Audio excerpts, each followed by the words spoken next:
민수기 8장 1절에서 4절까지 말씀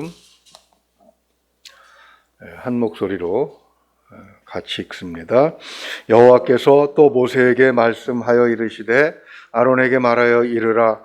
등불을 켤 때에는 7 등잔을 등잔대 앞으로 비추게 할지니라 하시매 아론이 그리하여 등불을 등잔대 앞으로 비추도록 켰으니 여호와께서 모세에게 명령하심과 같았더라. 이 등잔대의 제작법은 이러하니 곧 금을 쳐서 만든 것인데 밑판에서 그 꽃까지 쳐서 만든 것이라. 모세가 여호와께서 자기에게 보이신 양식을 따라 이 등잔대를 만들었더라. 아멘. 오늘 본문을 보면 아론에게 하나님의 명령이 떨어졌습니다. 2절, 등불을 켜라는 명령과 그 등불로 어디를 비추어야 할지를 지정을 하셨죠.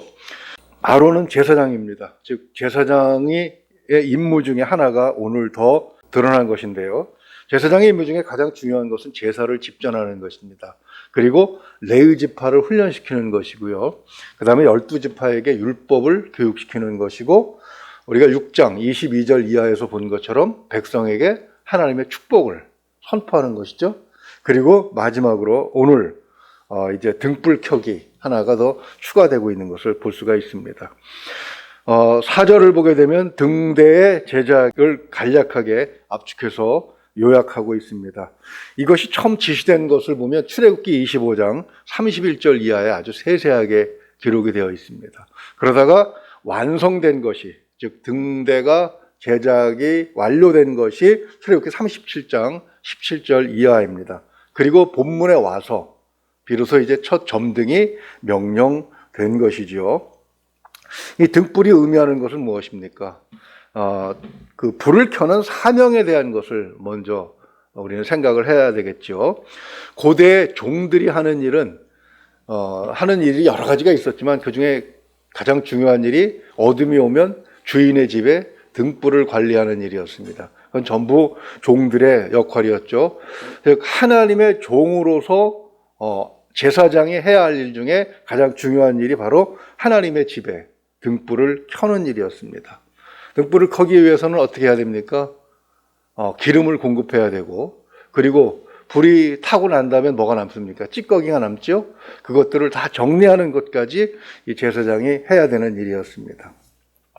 이것은 다시 말해서 이 백성의 대표로서, 백성의 대표로 하나님 앞에 서는 자로서 하나님의 은혜의 빛을 백성에게 비추는 역할이 제사장에게 있었음을 암시하고 있는 것이죠.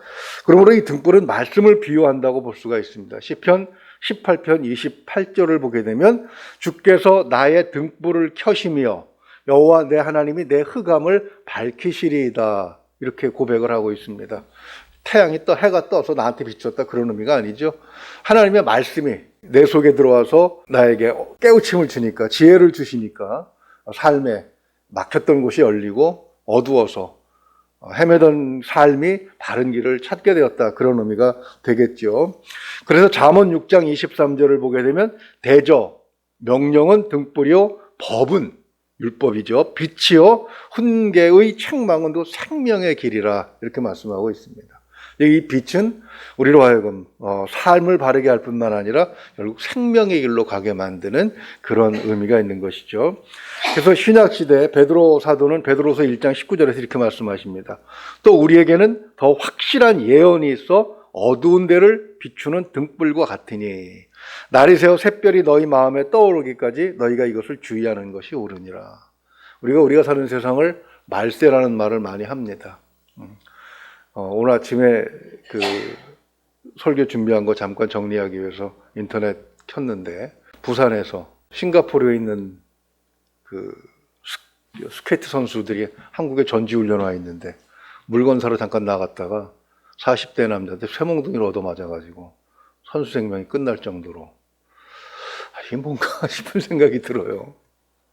코로나19로 답답하고 그랬던 마음들이 다 이해가 되지만, 그렇다고 왜 그 답답한 마음이나 이런 거를 엉뚱한 사람, 생면부지의 사람들한테 폭력을 행함으로써 풀어내려고 합니까? 세상이 어두워졌다는 그런 의미가 되는 것인데, 바로 이런 어둠을 밝힐 수 있는 것은 완전한 빛, 하나님의 빛뿐인 것을 우리는 생각을 해야 되는 것이죠. 그러므로 제사장, 이 아론, 제사장이 하는 일은 말씀을 해석하고 풀어서 백성들에게 전하고 그들의 삶의 길을 열어주는 것이죠. 그래서 시편 119편 105절은 이렇게 고백합니다.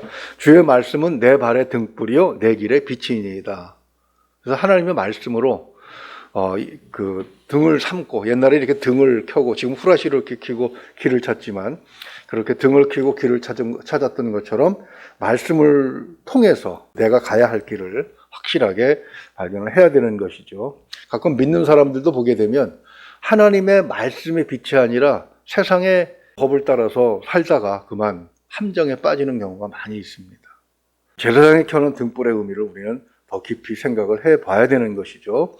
그래서 불을 켜는 자, 이 아론 제사장은 예수 그리스도의 예표라고 말할 수 있습니다. 계시록 4장 5절을 보게 되면 보좌로부터 번개와 음성과 우레소리가 나고 보좌 앞에 켠 등불 7이 있으니 이는 하나님의 7 영이라 이렇게 말씀을 하고 계십니다. 하나님의 보좌 앞에 등불 7, 이것이 성전에 켜있던 등불과 같은 모양이죠. 그런데 계시록 1장 12절과 13절을 보게 되면 이런 말씀이 있습니다.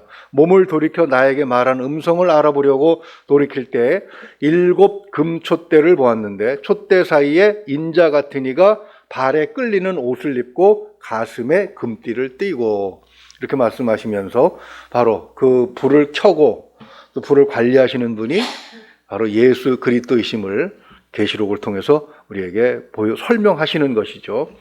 왜 등불을 7개를 만들었느냐? 7은 성경에서 완전수를 말씀하시는 거죠. 즉 우리를 구원하는 데 있어서 우리의 삶에 있어서 예수 그리스도의 말씀이 완전하다라는 것, 완벽하다라는 것을 의미하고 있는 것입니다. 3절을 보게 되면 우리 3절만 다시 한번 읽어볼까요? 아론이 그리하여 등불을 등잔대 앞으로 비추도록 켰으니 여호와께서 모세에게 명령하심과 같았더라. 아멘. 즉 등대 앞에는 뭐가 있습니까? 뭐가 있길래 거기다 빛을 비추게 하셨습니까? 떡상이 있었습니다. 그 떡상 위에는 12덩이의 떡이 올려져 있었죠. 그 12덩이의 떡은 바로 이스라엘 백성, 이스라엘의 12지파를 의미합니다. 그러므로 하나님의 말씀은 믿는 자들, 즉 하나님의 백성, 하나님의 자녀들을 비추는 그런 은혜 빛인 것을 알 수가 있습니다. 그러나 빛을 받는 것으로만 끝나서는 안 되죠. 예수님은 마태복음 5장 14절과 15절에서 우리 너무나도 잘 아는 말씀이죠. 너희는 세상의 빛이라 이렇게 말씀을 하셨습니다. 산 위에 있는 동네가 숨겨지지 못할 것이요 사람이 등불을 켜서 말 아래에 두지 아니하고 등경 위에 두나니 이러므로 집안 모든 사람에게 비추느니라. 왜 교회가 저자거리에 세워졌습니까? 절은 원래 어디에 세워졌어요? 주로 산속에 수도하러 다른 사람들과 격리돼서 속세를 떠났다고 얘기하죠. 요즘은 다 내려오고 있는 추세입니다만, 그러나 교회는 처음부터 어디서 세워졌습니까?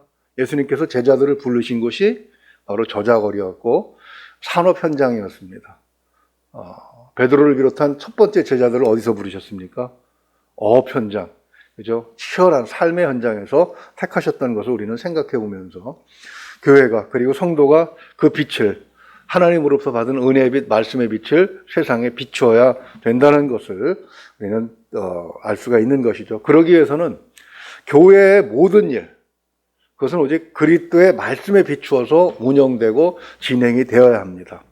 말씀이 성도의 내면을 먼저 밝히면 진리를 알고 지혜를 알아서 사고방식과 생각이 바뀌고 그것이 바른 행동으로 이어지기 때문이지요. 유다나라 말기를 보게 되면 아수르의 공격을 막아내고 잠깐의 평화가 찾아왔습니다. 히스기야 왕 이후에 그 전쟁은 사람들의 삶을 피폐하게 만들지만 일단 끝나고 나면 문물의 교류 이런 것들이 있어서 또 어느 한면으로는 누군가를 풍요롭게 만들어주는 역할을 하기도 합니다. 그래서 성경을 보게 되면 유대 말기는 경제적으로 상당히 풍요로웠던 것을 알 수가 있습니다. 그런데 문제는 이사야 1장 10절을 보게 되면 영적인 상태가 어둠이었어요. 이렇게 말씀하고 있습니다. 너희 소돔의 관원들아 여호와의 말씀을 들을지어다. 너희 고모라의 백성들아 우리 하나님의 법에 귀를 기울일지어다. 삶이 풍요롭고 평화로우니까 무슨 짓을 하는 겁니까? 하나님 말씀을 접어두고 그걸 누리기 위해서 살아가는데 그 모습이 소돔과 고모라의 모습처럼 그렇게 되어버렸다. 하나님의 말씀이 빛을 잃었을 때, 제사장이 전하는 그 말씀의 빛이 꺼졌을 때 성전의 등불은 그것을 비유하는 것이기 때문에 더 이상 아무런 의미가 없는 것입니다. 그래서 하나님은 바벨론을 휘초리로 사용하셔서 예루살렘 성전을 아예 무너뜨려 버리시죠. 그래서 성전에서 불이 켜지지 못하도록 그렇게 하신 것을 볼 수가 있습니다. 역사를 보게 되면 기독교가 타락했을 때, 그때가 어느 때입니까? 말씀이 감추어져 있을 때입니다. 기독교가 로마를 국교로 공인한 다음에 이 종교가 권력의 자리에 들어서게 되면서 신앙보다는 어떤 사회적인 신분이나 이런 것들을 더 그 종교를 통해서 추구하려는 사람들이 권세를 잡게 돼요. 그래서 악화가 양화를 구축한다고 그러죠. 오히려 기독교가 로마의 국교로 공인되면서 신실한 신앙인들, 탄압과 핍박, 박해, 순교를 다 감당해내면서 신앙을 지켜왔던 신실한 사람들은 교회 바깥으로 쫓겨납니다. 그리고 교회는 그런 사람들이 지배를 하게 되면서 제일 먼저 한 일이 무엇입니까? 하나님의 말씀을 감추는 거였어요. 라틴어로 감춰놓고 절대 일반인의 언어로 번역하지 못하게 만들었습니다. 그리고 그래도 안심이 안 되니까 괴짝 속에다 감춰놓고 자물쇠로 잠궈버렸어요.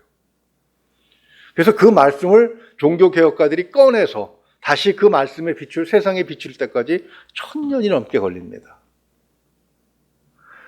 그 말씀이 종교개혁자들의 순교와 그 핍박을 통해서 빛을 비추기 시작했을 때 비로소 하나님의 은혜가 온 세상을 비추게 된 것이지요. 칠레 선교사님 계시지만 남미 쪽에 복음을 들고 간 사람들이 바로 그 시대, 이 중세 어두움에 있었던 사람들에 의해서 갔다는 그런 기록을 우리가 한번 살펴본 바가 있지요.